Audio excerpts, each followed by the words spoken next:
What's up, lords and ladies? Welcome back to Pop Culture Pandit. This is your third episode in the Blackfire Rebellion saga and ये video मेरे लिए काफी special है because पहले तो इस video की कहानी जो एगोन द अनवर्दी के रिलेटेड है और उसकी वजह से कैसे ब्लैकफायर रेबेलियंस की नींव रखी वो सब कुछ जो कुछ भी है वो one of my favourite story arc of entire song of ice and fire के स्टोरीज में से है। एंड सेकंड रीजन ये वीडियो मेरे लिए स्पेशल इसलिए होगा because I am back on camera again. Yes, पहले भी मैं ऐसे ही ऑन कैमरा आके आपको यहाँ वहां पर कई सारे स्टोरीज को नरेट करता ही था, बट देन मैंने उस चीज को अचानक से कंप्लीटली रोक दिया एंड फिर मैं सिर्फ वॉइस ओवर और इमेज वाले फॉर्मेट में चला गया था।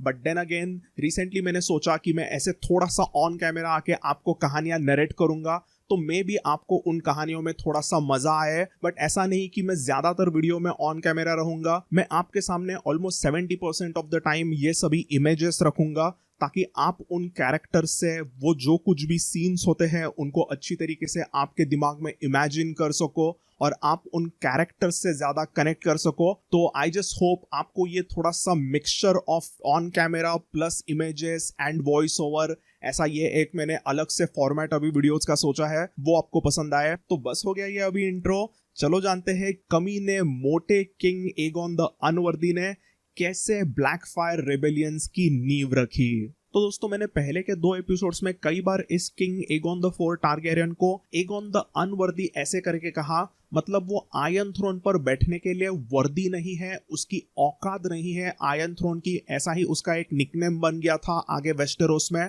बट ये निकनेम एग्जैक्टली उसका क्यों पड़ा, उसके कई सारे रीजंस है। एक रीजन तो डेफिनेटली ये है कि किंग एगोन द फोर एकदम अय्याश था और उसके कई सारे बास्टर्ड्स बच्चे वगैरह उसके हो गए थे। बट इस चीज का वैसे किंग्स लैंडिंग और बाकी वेस्टेरोस के जनता को, स्मॉल फोक को कुछ फर्क नहीं पड़ता। असल में जब किंग एगोन द फोर ने अपना रूल शुरू किया था तभी उसके जस्ट पहले विसेरिस का रूल रहा था जिसने काफी अच्छी तरीके से स्मॉल फोक को खुश करके रखा था और उसी वजह से एगोन के शुरुआती रूल में ऐसे कोई भी स्मॉल फोक को उसके खिलाफ गुस्सा नहीं था। स्मॉल फोक एकदम अच्छे से खुशी में थे बिकॉज उन्हें अपने मोटे राजा की अय्याशी देखने में तो और भी मजा आता, क्योंकि उन्हें उसका क्या, उन्हें तो मस्त गॉसिप मिलती रहती थी और वो बस मजे करते रहते हैं। बट ये सभी चीजें कुछ ही समय के लिए रही, क्योंकि कुछ ही समय के बाद में किंग एगोन द फोर एकदम अनवर्दी इवन स्मॉल फोक के लिए बनने लगा, क्योंकि किंग एगोन द फोर ने काफी सारे हॉरिबल डिसीजंस लिए।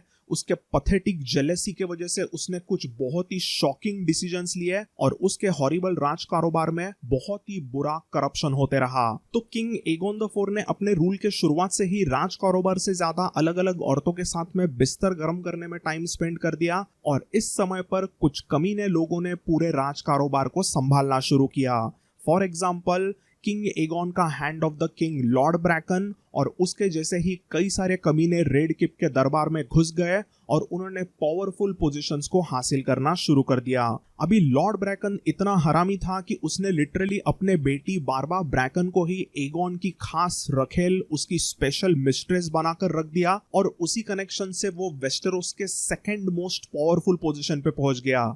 जैसे ही ये सब कुछ बाकी कई सारे लॉर्ड्स ने दरबार के देखा तो उन्होंने भी अपनी बेटियां, अपनी बहनें और इवन बीवियों को दरबार में लाना शुरू कर दिया ताकि वो समझदार को इशारा काफी है। तो ऐसी हरामीपंती दरबार में शुरू हो गई थी कि कई सारे छोटे मोटे लॉर्ड्स किंग एगोन के स्पेशल बनने लग गए, क्योंकि किंग एगोन द फोर को उनकी औरतें पसंद आती थी। बट फिर भी उन सभी औरतों में से जो 9 रखेल उसकी over the time of period बनी वो तो सबसे इंपॉर्टेंट रही ही थी और उसके बारे में हमने पहले एक एपिसोड में जाना ही। बट वो 9 छोड़ के भी कई सारे अलग अलग औरतों के साथ में इस कमीने किंग एगोन द फोर की अय्याशी शुरू हुई थी। तो वो सब तो शुरू ही था और इसी दौरान ये जो भी छोटे मोटे लॉर्ड्स किंग एगोन के रेड किप के दरबार में आ गए थे वो सभी हरामी लॉर्ड्स हमेशा किंग एगोन के हाँ में हाँ मिलाते और वो उसके एक तरह से चमचे बन गए, उसकी चाटुगिरी करने वाले वो लॉर्ड्स बन गए। और ऐसे जो भी चमचे किंग एगोन द फोर के बने उनके लिए किंग एगोन द फोर हमेशा कुछ ना कुछ फेवर्स देता, वो जो भी चाहते हैं उसके ऊपर वो अपना स्टैंप दे देता और उन्हें जो करना है वो करने देता, बिकॉज वो सब कमीने लॉर्ड्स हमेशा किंग एगोन द फोर को उनके लाइफ की कुछ औरतें, लड़कियां, इंपोर्टेड वाइन्स, लग्जरियस कपड़े, गहने और ऐसे ही कई सारी चीजें एगोन द फोर को देते रहते हैं। तो basically king Aegon the four के अय्याशी को जो भी सपोर्ट करेगा उनके सर पे एगोन द फोर का हाथ रहेगा।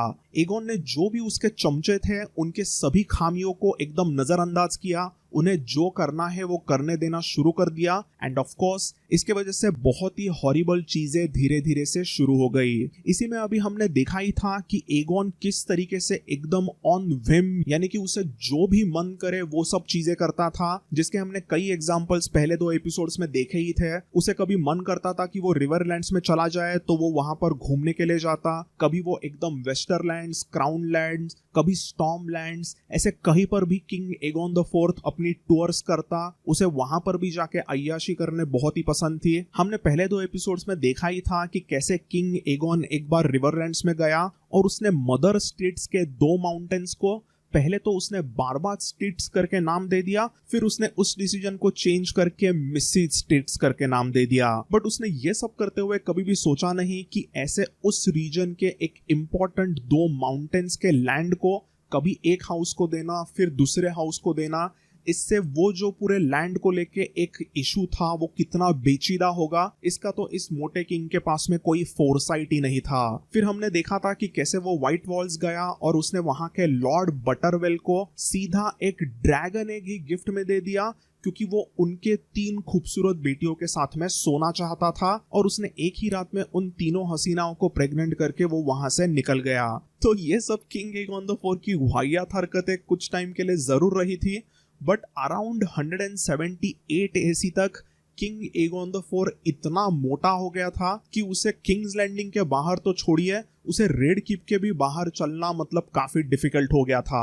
तो एगोन द अनवर्दी के अय्याशी का जो किस्सा था वो वेस्टरोस के आम जनता, स्मॉल फोक के लिए एक वैसे टाइम पास गॉसिप ही था, उसके बारे में हमने जाना। और कई सारे कम्युनल लॉर्ड्स के लिए एगोन की स्टुपिडिटी काफी फायदेमंद होती थी, क्योंकि वो सिर्फ अपने फायदे का देखकर उनके कामों के लिए एगोन का स्टैंप यहाँ वहां पर लेते रहते थे। बट दुनिया में सभी लोग हरामी, अय्याश, कमीने नहीं होते। हमारे जैसे कुछ भोले, समझदार, ऑनेस्ट इंसान भी होते हैं। तो वेस्टेरोस में भी वैसे ही कई सारे अच्छे लॉर्ड्स भी थे जो एक टारगेरियन राजा की ऐसी अय्याशी, उसकी ऐसी नौटंकी देखकर काफी अनकंफर्टेबल महसूस करते थे और उन्हें अपने औरतों को दरबार में लाने का कोई भी इंटरेस्ट नहीं था। एंड ऑफ कोर्स इसी वजह से रेड कीप में 2 ग्रुप्स बनने लगे।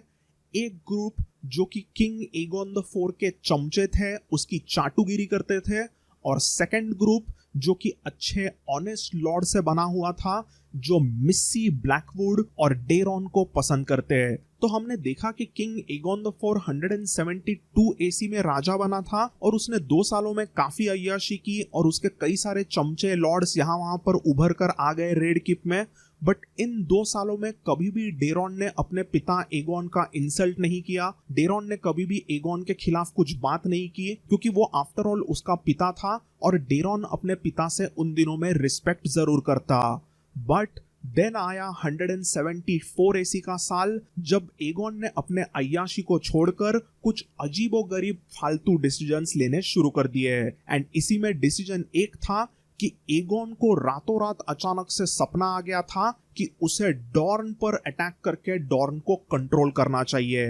तो एगोन ने डिसाइड किया कि he will attack Dorne out of nowhere. जैसे ही उसने दरबार में ये कहा तो दरबार के सभी लोग एकदम एगोन के बात को भी सपोर्ट करने लगे। आफ्टर ऑल वो सभी एगोन के चमचे ही थे। जैसे ही ये माहौल डेरॉन ने रेड कीप में दरबार में देखा तो वो एकदम शॉक्ड हो गया और उसने दरबार में सभी के सामने अपने पिता के खिलाफ जाकर आवाज उठाई कि एगोन को डॉर्न पर अटैक करना नहीं चाहिए, क्योंकि डॉर्न के साथ में टारगेरियंस ने किंग बेलोर टारगेरियन के समय पर एक पीस ट्रीटी की है। एंड मोस्ट इंपॉर्टेंटली डेरॉन की वाइफ मिराया मार्टेल डॉर्निश है, उसके बच्चों में आधा डॉर्निश खून होने वाला था। तो जैसे ही डेरॉन ने अपने ही पिता एगोन के खिलाफ दरबार में आवाज उठाया तो डेरॉन को इवन एमन द ड्रैगन नाइट ने सपोर्ट किया और दरबार में कुछ ही क्यों ना हो, कुछ अच्छे लॉर्ड्स भी थे जिन्होंने डेरॉन को उसमें सपोर्ट किया। तो यहाँ पर डेरॉन, एमन द ड्रैगन नाइट और उनके कुछ ही सपोर्टर्स ने एगोन द अनवर्दी के खिलाफ आवाज जरूर उठाया, बट एगोन ने किसी की नहीं सुनी और उसने सीधा अपने पायरोमैंसर्स को हुक्म दे दिया कि उसके लिए ड्रैगन्स बनाए जाए। जी हाँ, एगोन ने अभी ड्रैगन्स बिल्ड करने का प्लान किया, not the dragons that we know. उसने एक मैकेनिकल लकड़ी के ऐसे मैसिव ड्रैगन्स का कुछ स्ट्रक्चर वगैरह बनाने का हुक्म पायरोमैंसर्स को दिया, जो कि वाइल्ड फायर के फ्यूल के जरिए आग को पैदा करेगा and these mechanical dragons will attack Dorne. तो ये सब कुछ इतने क्विकली हुआ कि उस समय पर डेरॉन और एमन एगोन द अनवर्दी को वहां पर रोक नहीं सके और एगोन ने ये मैसिव जो भी मशीन्स बनाए थे, उसके मैकेनिकल ड्रैगन्स उसने जो बनाए, वो सीधा भेज दिए डॉर्न पर अटैक करने के लिए। बट जैसे ही वो किंग्सवुड के आसपास पहुंच गए, तभी वहां पर वाइल्ड फायर में कुछ आग लग गई और 7 मैकेनिकल ड्रैगन्स जो बनाए गए थे वो डिस्ट्रॉय हुए और उनमें जो भी इंसान काम करते थे वो ऑलमोस्ट 500 लोग बेचारे जिंदा जल के मर गए। तो ये बहुत ही बड़ा सेटबैक एगोन के लिए हुआ। इस हॉरिबल चीज के वजह से लिटरली 1/4 ऑफ द किंग्सवुड भी एक बहुत बड़े वाइल्ड फायर में जल के खाक हो गया और इस हादसे के बाद में एगोन ने एकदम कोई वॉर वगैरह करने के बारे में ज्यादा सोचा ही नहीं। जैसे ही ये एक बहुत ही बड़ा हादसा 174 एसी में हुआ, तब जाके डेरॉन को समझा कि वो अपने पिता एगोन द 4 को ऐसे ही जो चाहिए वो करने दे नहीं सकता। He has to get involved and ऐसा ही सोचकर डेरॉन ने अभी राज कारोबार के डिसीजंस में इन्वॉल्व होना शुरू कर दिया और उसके भी काफी सारे धीरे धीरे से सपोर्टर्स बढ़ने लग गए। अब वैसे तो किसी भी राजा को अपना बेटा ऐसे रिस्पॉन्सिबिलिटी लेके राज कारोबार की कुछ डिसीजंस लेने में हेल्प कर रहा है, इसमें कुछ गुस्सा आना नहीं चाहिए, बिकॉज डेरॉन खुद एयर अपैरेंट था, मतलब वो प्रिंस ऑफ ड्रैगनस्टोन था, मतलब वो आगे चल के राजा बनने वाला था। ये पहले से डिसाइड किया गया था, उसकी सेरेमनी भी ऑफिशियली हो गई थी। बट फिर भी पिता एगोन को अपने ही बेटे डेरॉन से गुस्सा आता था, क्योंकि एगोन मानता ही नहीं था कि डेरॉन उसका बेटा है। एंड ये चीज पूरे ब्लैकफायर रेबेलियन की सबसे इंपॉर्टेंट बॉटम लाइन है कि डेरॉन कहने के लिए एगोन द अनवर्दी का बेटा नेरिस के साथ में है, बट एगोन कई सारे उसके चमचे, छोटे मोटे लॉर्ड्स और ढेर सारे स्मॉल फोक को लगता था कि डेरॉन बास्टर्ड है एमन द ड्रैगन नाइट और नेरिस का, क्योंकि एमन और नेरिस का रिश्ता हमेशा से ही बचपन से काफी क्लोज रहा था। And even after Aegon's marriage with Naerys, Aemon और नेरिस काफी क्लोज फ्रेंड्स के तरह रहते हैं। तो ये जो टारगेरियन फैमिली में एक अजीब सी दरार थी एगोन और एमन की, उसी दरार को कुछ लॉर्ड ब्रैकन जैसे कमीने लॉर्ड्स ने एक्सप्लॉइट करना शुरू किया और किंग एगोन द अनवर्दी के खिलाफ उसके ही बेटे डेरॉन के खिलाफ सालों से जहर घोलना शुरू किया। वो हमेशा एगोन को बॉम्बार्ड करके बताते कि डेरॉन तुम्हारा बेटा है ही नहीं, वो तो एमन द ड्रैगन नाइट का बास्टर्ड है, और वो अगर आगे जाके राजा बनता है तो एक बास्टर्ड आयरन थ्रोन पे बैठेगा। तो इस तरीके से अय्याशी करते करते, दारू के नशे में, वाइन के नशे में बार बार चीजें जब एगोन सुनने लग गया, तभी उसे सही में लगने लग गया कि डेरॉन उसका बेटा नहीं, वो एमन द ड्रैगन नाइट और नेरिस का बास्टर्ड है। तो किंग एगोन द 4 को ऐसा लगता जरूर था कि डेरॉन अभी उसका बेटा है नहीं, वो एमन का बास्टर्ड है, बट उसने कभी भी डेरॉन को डिसोन नहीं किया, जबकि वैसा करने की उसके पास पावर थी। अगर वो चाहता तो वो डायरेक्टली डेरॉन को प्रिंस ऑफ ड्रैगनस्टोन के टाइटल से हटा देता और किसी और को वो उस टाइटल को दे सकता था, बट एगोन द 4 ने वैसा नहीं किया। And that is also a big important aspect of upcoming story. तो अभी एग्जैक्टली एगोन द 4 ने वैसा क्यों नहीं किया, इसका कोई भी एक्सप्लेनेशन बुक्स में है नहीं। वी जस्ट नो दैट कि एगोन द 4 ने कभी भी डेरॉन को डिसोन नहीं किया, and all we have is just theories. अभी आपकी क्या थियरी है वो आप मुझे कमेंट्स में बताना, बट मोस्ट प्रोबेबली इसका रीजन ये है कि किंग एगोन को कुछ थोड़ा बहुत ये भी लगता था कि मे बी डेरॉन उसका बेटा हो सकता है। That's the only thing which we can think of. And secondly of course अपना ही बेटा एक बास्टर्ड किसी और से है, ये चीज किसी भी बंदे के लिए थोड़ी सी हार्ड टू टेक रहेगी, क्योंकि वो चीज किसी को भी हर्ट कर सकती है। It's all about your own honour. But यहाँ पर एगोन के बारे में बात करें तो वो उसका ईगो था।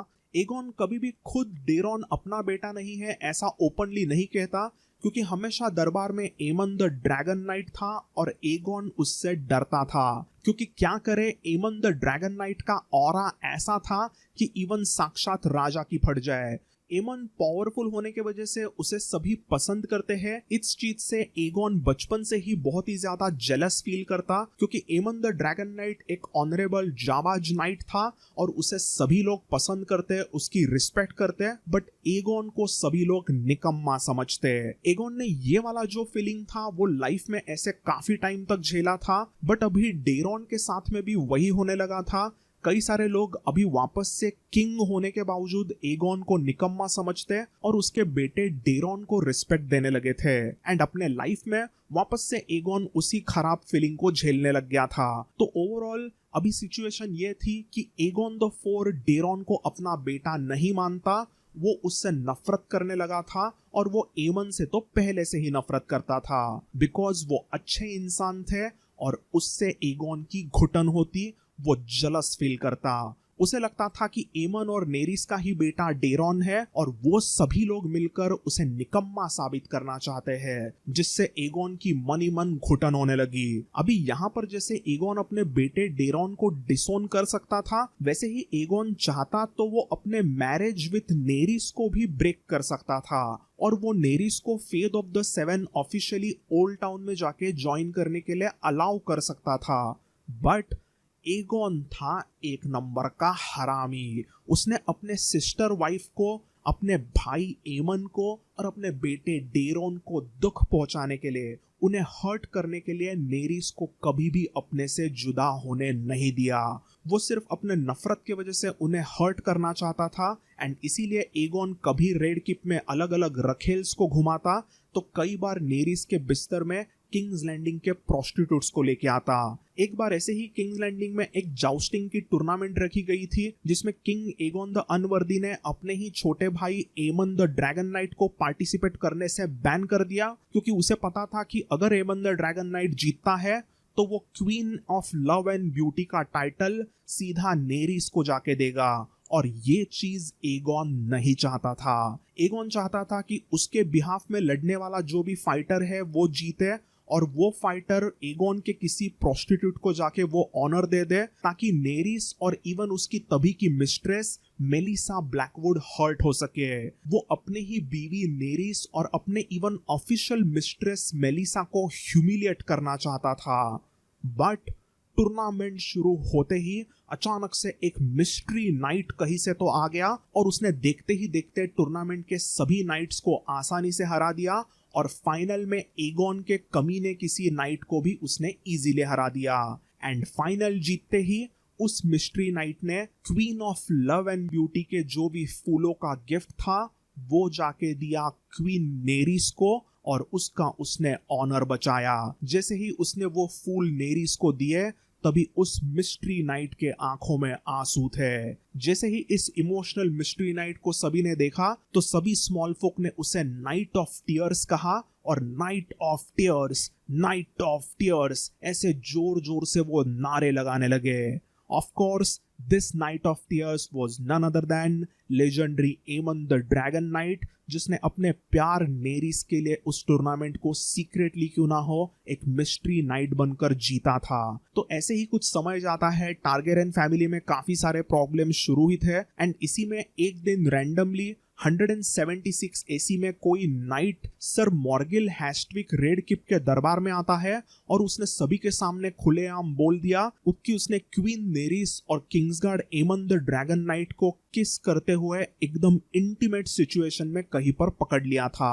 तो ये चीज वैसे तो एकदम स्ट्रेट अप झूठ था, क्योंकि उस समय पर नेरिस एकदम फेथ ऑफ सेवन की भक्त बन चुकी थी, वो एकदम ही प्योर हार्टेड औरत थी, और दूसरे तरफ प्रिंस एमन ने किसी भी औरत के साथ में संबंध नहीं बनाने का एक कसम खाया था, because he was a Kings guard. तो ये चीज वैसे तो झूठ थी, बट अभी इस समय पर दरबार में इस किसी कमीने नाइट ने उनके ऊपर इल्जाम लगा दिया था, एंड इस इल्जाम से बचने के लिए एमोन ने सीधा उस मॉर्गिल हैस्टिविक को ट्रायल बाय कॉम्बैट के लिए चैलेंज कर दिया एंड कुछ ही टाइम के बाद में उसने सभी के सामने उस कमीने सर मॉर्गिल हैस्टिविक को काट दिया।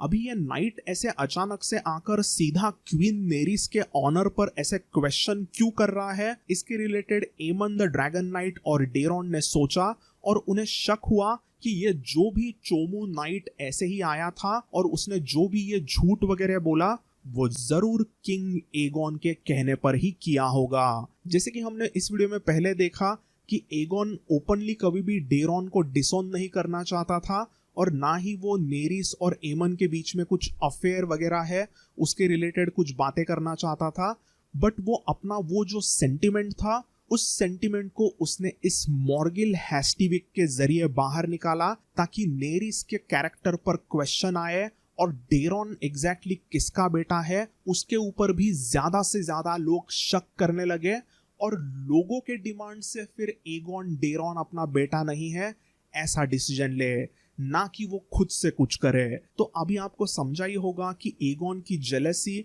उसकी कमीनेपंती कौन से लेवल पर आके गिर गई थी। तो 177 एसी के आसपास तक एगोन द फोर के काफी सारे प्रॉब्लम्स इस पूरे टारगेरियन फैमिली को झेलने पड़ रहे थे, but king Aegon the four उस समय तक वैसे काफी एक्टिव था अपने अय्याशी में। वो ज्यादा भी ऐसे प्रॉब्लम सबको नहीं दे रहा था क्योंकि उसे अपने रखेलों में उसका खाना पीना उसमें सब अय्याशी में मजे करने में काफी टाइम स्पेंड करता था। बट जैसे ही 177 के शुरुआत में किंग एगोन के लाइफ में बारबा ब्रैकन और उसके पिता लॉर्ड ब्रैकन ने मिलकर बेथनी ब्रैकन को घुसाया और जैसे ही इस बेथनी ब्रैकन ने मेलिसा ब्लैकवुड को एज अ मिस्ट्रेस रिप्लेस किया तब उसके बाद में और भी ज्यादा असली बड़े प्रॉब्लम शुरू हो गए।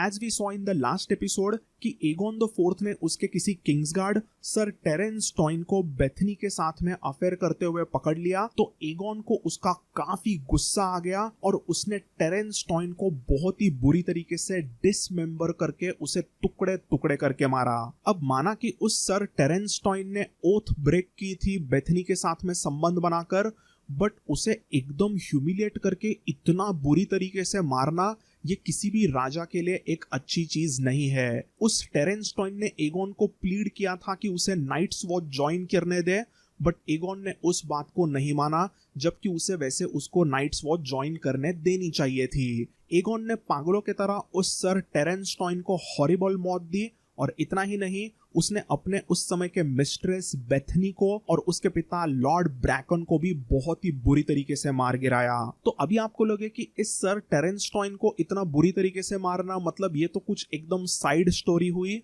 बट ऐसा नहीं था।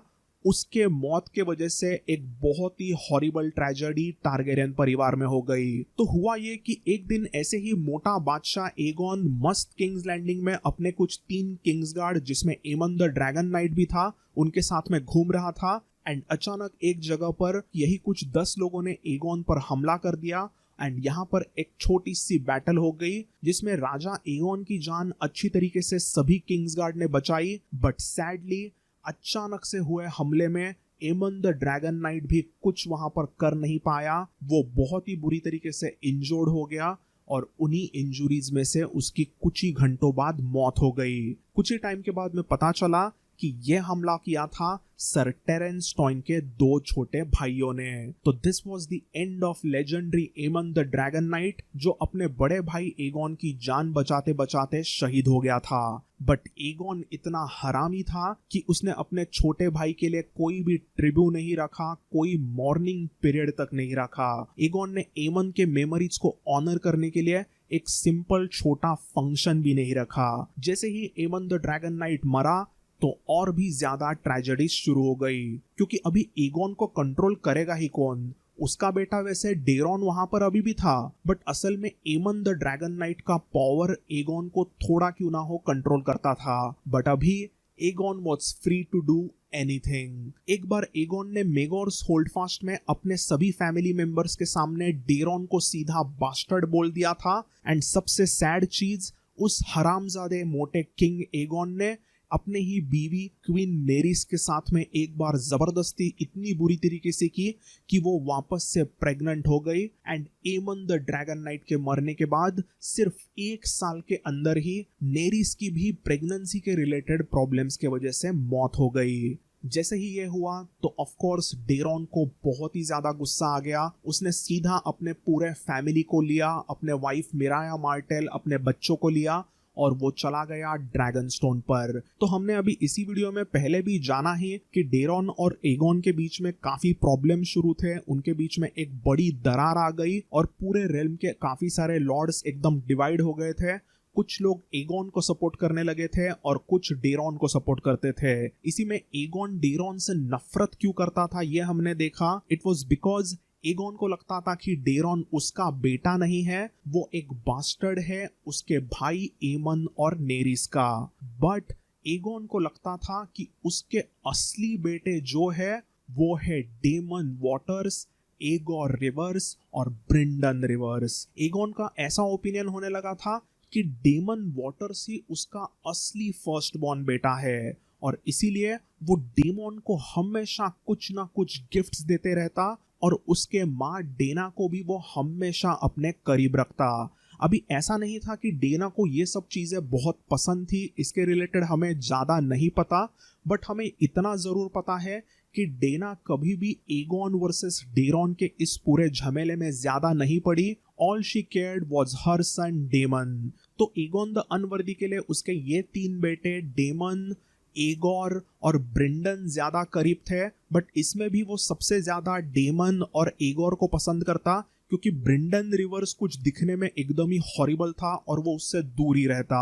तो अभी एगोन के सभी बच्चों में एगोन सबसे ज्यादा इस डेमन वॉटर्स और एगोर रिवर्स को प्यार करता, उन्हें रिस्पेक्ट करता। तो ऑफ कोर्स एगोन के जो भी चाटुगिरी चमचागिरी करने वाले जो भी लॉर्ड्स थे वो भी उनको रिस्पेक्ट करते, उनको काफी गिफ्ट्स वगैरह देते ताकि वो उनके करीब जा सके। तो अभी ऐसे ही 182 एसी में डेमन वॉटर्स जो था वो एक जाबाज योद्धा बन के उभर के आ गया था, जबकि his age was only 12 years old, but फिर भी वो एक पावरफुल योद्धा था because of great training under fireball. तो ऐसे ही 182 एसी में एक छोटी सी कोई टूर्नामेंट रहती है और इस टूर्नामेंट में डेमन वॉटर्स एकदम अपनी जाबाजी दिखाता है और डेमन को यहाँ पर नाइट बनाया गया सिर्फ एट द एज ऑफ 12। और डेमन का यही जलवा देखकर एगोन द अनवर्दी ने पहला ऐसा डिसीजन लिया जिसने पूरे वेस्टेरोस को पूरी तरीके से हिला दिया।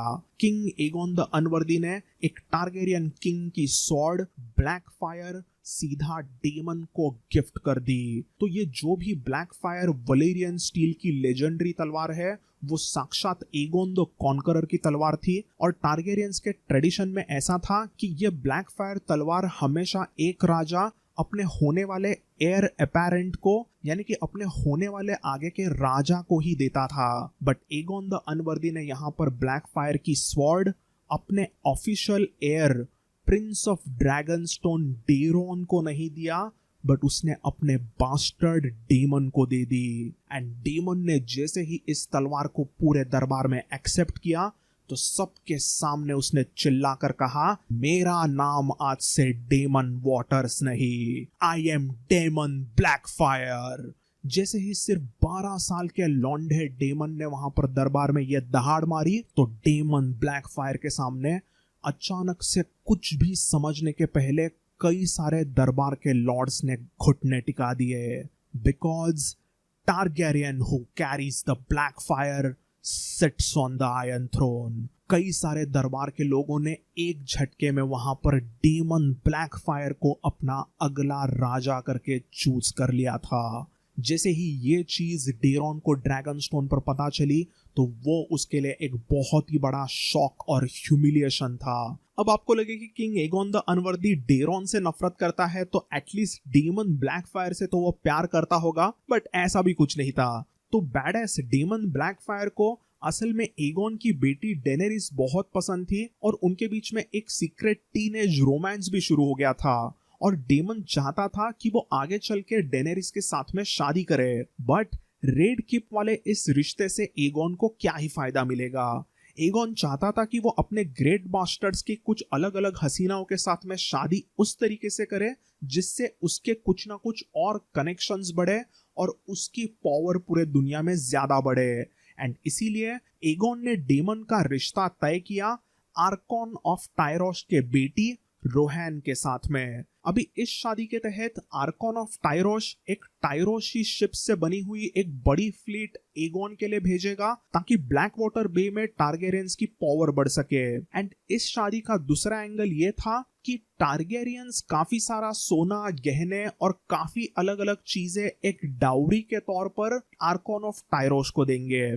तो ये कॉन्ट्रैक्ट पूरा अच्छी तरीके से हो जाता है। एंड असल में इस शादी से डेमन ब्लैकफायर को एकदम ऐसे कोई बड़ा प्रॉब्लम नहीं आया था जबकि वो डेनेरिस से प्यार करता था, बिकॉज एगोन द अनवर्दी ने डेमन को प्रॉमिस किया था कि तुम रोहन से शादी कर लो, बट रोहन तुम्हारी अकेली बीवी क्यों होनी चाहिए, तुम अभी के लिए रोहन से शादी करो एंड इवेंचुअली जब भी डेनेरिस बड़ी होगी तभी मैं तुम्हारी डेनेरिस के साथ में भी शादी कराऊंगा। और डेनेरिस और रोहन ही क्या, तुम्हें जितनी शादियां करनी है तुम कर लो, मैं तुम्हें उसमें बिल्कुल भी नहीं रोकूंगा।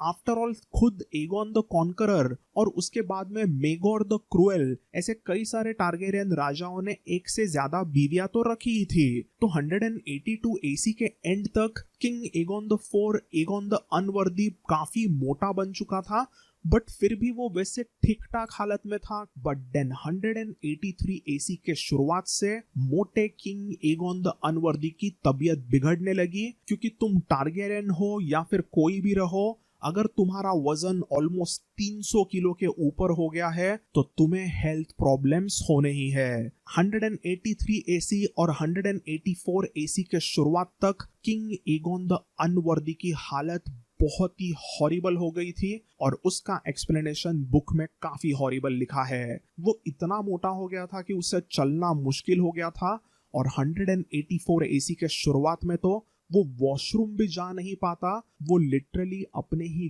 गंदगी में वहां पर बिस्तर में रहता।